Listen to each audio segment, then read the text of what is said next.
গতকাল ঢাবির প্রভিসি এবং শিক্ষক সিন্ডিকেট তাদের সঙ্গে 7 কলেজের সঙ্গে যে অন্যায় করেছে, অবিচার করেছে, সেটা অবশ্যই প্রতিবাদ হওয়া উচিত। সেই প্রতিবাদে যখন তারা প্রতিবাদ করতে গেছে, তাদের সঙ্গে আরও বেশি অবিচার করা হয়েছে, তাদেরকে মারা হয়েছে, টিয়ার সেল ছোড়া হয়েছে। এবং সেই অন্যায় প্রতিবাদে আমাদের কলেজ থেকে, এই তিতুমির কলেজ থেকে শিক্ষার্থীরা ঐক্যবদ্ধ হয়েছে এবং তারা এটা ঘোষণা করতে চায় আগামী 24 ঘন্টার ভিতরে যদি ঢাবির প্রভিসি পদত্যাগ না করে এবং অধিভুক্তি বাতিল না করে, তাহলে এই তিতুমির অনির্দিষ্টকালের জন্য ক্লোজ ডাউন কর্মসূচি পালন করবে।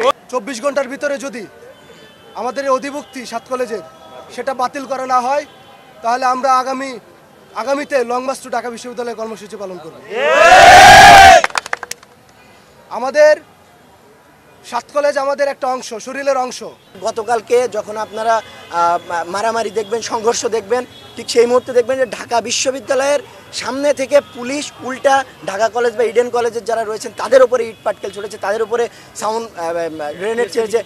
একজনকে দেখলাম যে ঢাকা কলেজের মোহাম্মদ রাকিব, তাকে মানে সমন্বয়ক তিনি, তো সেই রকম সমন্বয়কে একদম এমনভাবে নাস্তানুভূত করে পিটিয়েছে, তার মাথা ফেটেছে। আমি ভিডিওটা দেখে অত্যন্ত মর্মাহত যে এইরকম একটা বাংলাদেশ গঠন করার জন্য কি আমরা সেই 24-এর অভ্যুত্থান ঘটিয়েছি।